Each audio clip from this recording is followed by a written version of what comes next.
Hi friends, welcome to our channel. இந்த channel நம்ம இப்போ என்ன வீடியோ பார்க்க போறோம்னா, ரீசெண்டா பைசன் காலமாடன் அப்படின்ற ஒரு படத்துல இருந்து ட்ரெய்லர் ரிலீஸ் பண்ணியிருந்தாங்க.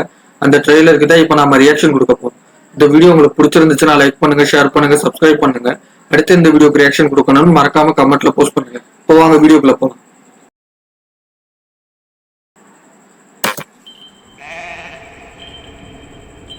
ஆடு கத்துற மாதிரி சவுண்ட் கேட்குது.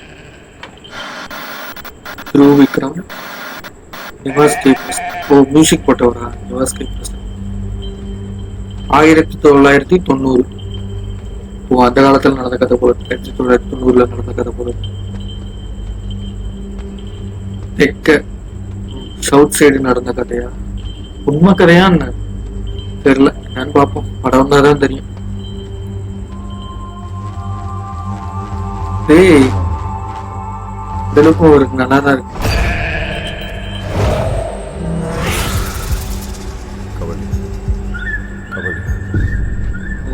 கபடி விளையாட்டு சம்பந்தப்பட்ட கதை போல, கபடி பிளேயர் போல இருக்கு. ஒரு கபடினா உனக்கு அவ்வளவு பிடிக்குமா என்ன? நம்ம ஊர்ல பொறுத்த பையனா இருப்பானா? நான் அதே கபடி தான் கடைசியா என் புள்ளி எங்க கொண்டு போய் நிறுத்தணும்னு தெரியும். நம்ம ஊர் காட்டுல இருக்கிற சின்ன சின்ன கோவல எவ்வளவு பெரிய ரவுடித்தனமா மாறி தெரியாது எனக்கு தெரியும். இவர் தான் அப்பா போல இருக்கு. வீராப்பா இவர் இருக்காரு. அமீர் அண்ணனும் இருக்காரா?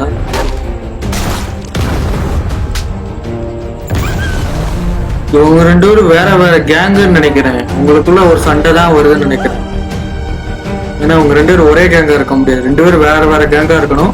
இல்லாட்டி ஒரே ஆளுக்கு கீழே வேலை பார்த்துற ரெண்டு பேரா இருக்காங்க. புதிய தூக்கி முன்னாடி வைக்காம கத்திய தூக்கி முன்னாடி வச்சா குத்தி கிழிச்சு போட்டு போயிடுவாங்க. நடந்த கதையை எடுத்த மாதிரிதான் இருக்கு. ஏதோ உண்மை கதை மாதிரிதான் இருக்கு. உனக்கு கபடியை வேணா ஒரு மண்ணு வேணான்னு தலைவாடா அடிச்சுக்கிட்டேன். வந்த வழியில வம்பு விலை கொடுத்து வாங்கிட்டியாடா. சத்தியம் பண்ணல, கபடி மயிரின் கடந்து அலைய மாட்டேன்னு சத்தியம் பண்ணு. சத்தியம் பண்ணு.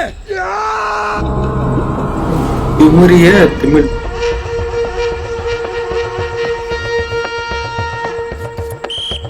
எப்படி இருக்கலாம்? எங்கேயாவது நடந்த ஒரு கதையை ஒரு ரெஃபரன்ஸா எடுத்துக்கிட்டு கூட இந்த படத்தை எடுத்துக்கலாம்.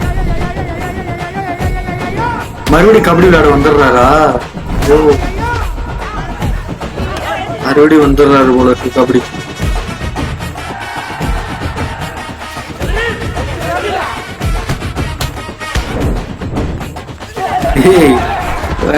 நல்லா இருக்கு.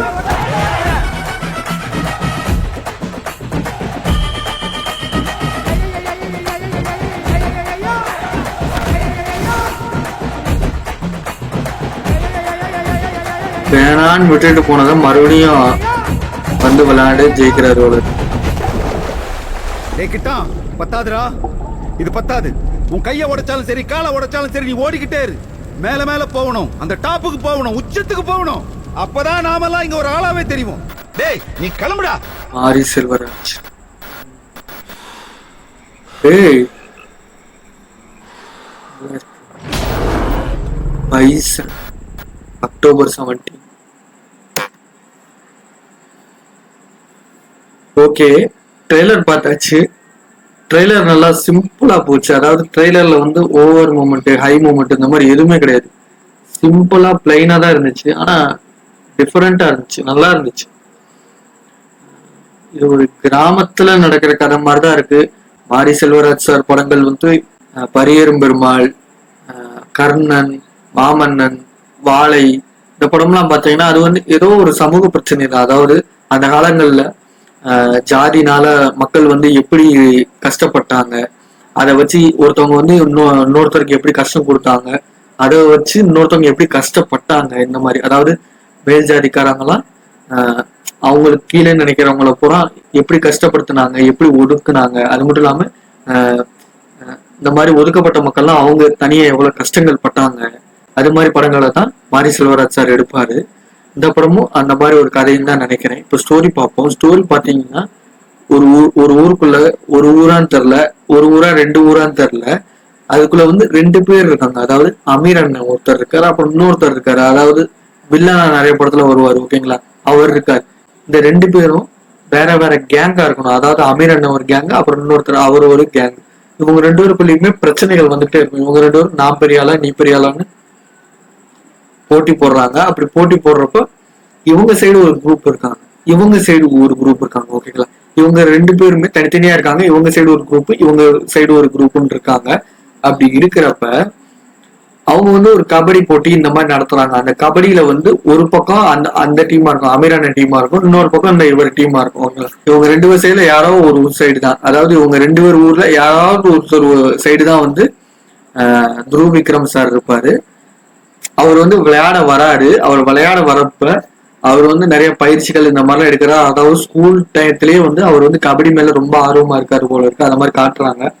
அவர் வந்து அந்த மாதிரி பயிற்சி எடுத்து வராரு, அவர் நல்லா விளையாடுறாரு. அதுக்கப்புறம் வந்து ஏதோ ஒரு பிரச்சனை, அதாவது அந்த கபடியை வச்சே ஒரு பஞ்சாயத்து நடக்குது. அதாவது அந்த கபடியை வச்சே ஊருக்குள்ள வந்து பிரச்சனை வருது. அந்த பிரச்சனைக்குள்ள அதுக்கு ஒரு முக்கியமான காரணமா துருவ் விக்ரம் அவரோட கேரக்டர் வந்து இருக்கு. அப்படி இருக்கிற பட்சத்துல அவர் அந்த கபடியை விட வேண்டிய சுச்சுவேஷன் வருது. அதாவது அவங்க அப்பா சொன்னதை கேட்டு அந்த கபடியை விடுறாரு. அதாவது ஒன்னாலதான் இந்த மாதிரி பிரச்சனை வந்துருச்சு, இனிமேல் வந்து இந்த கபடிக்கெல்லாம் போகக்கூடாதுன்ற மாதிரி அவர் சொல்றாரு. இவரும் கேட்டுக்கிட்டு விட்டுறாரு.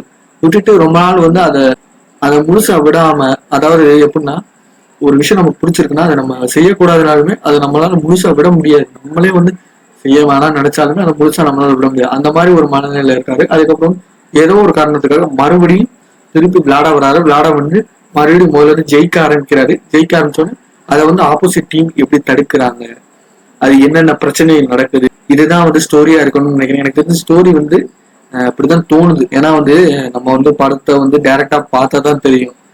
இப்படி வந்து ட்ரெய்லர்லாம் வச்சு நம்ம ஒரு கணிப்பு தான் பண்ண முடியுமே தவிர்த்து இதை வந்து கரெக்டாலாம் சொல்லிட முடியாது. இது என்னோட கெஸ் தான், இது என்னோட தனிப்பட்ட கருத்து தான். இது படத்துல வரலாம், வராமையும் போகலாம். சரி, ஓகேங்களா. இப்படிதான் எனக்கு தெரிஞ்சு இப்படிதான் மேக்சிமம் கதை இருக்கணும்.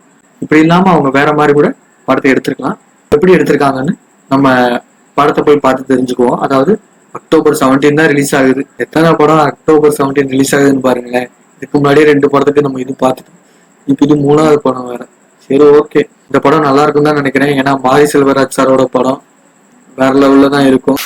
சரி, ஓகே. எல்லாருமே October 17 போய் தியேட்டர்ல போய் இந்த படத்தை பார்ப்போம். ஓகேங்களா. இந்த வீடியோ உங்களுக்கு பிடிச்சிருந்துச்சுன்னா லைக் பண்ணுங்க, ஷேர் பண்ணுங்க, சப்ஸ்கிரைப் பண்ணுங்க. அடுத்து இந்த வீடியோக்கு ரியாக்ஷன் கொடுக்கணும்னு மறக்காம கமெண்ட்ல போஸ்ட் பண்ணுங்க. பாய்.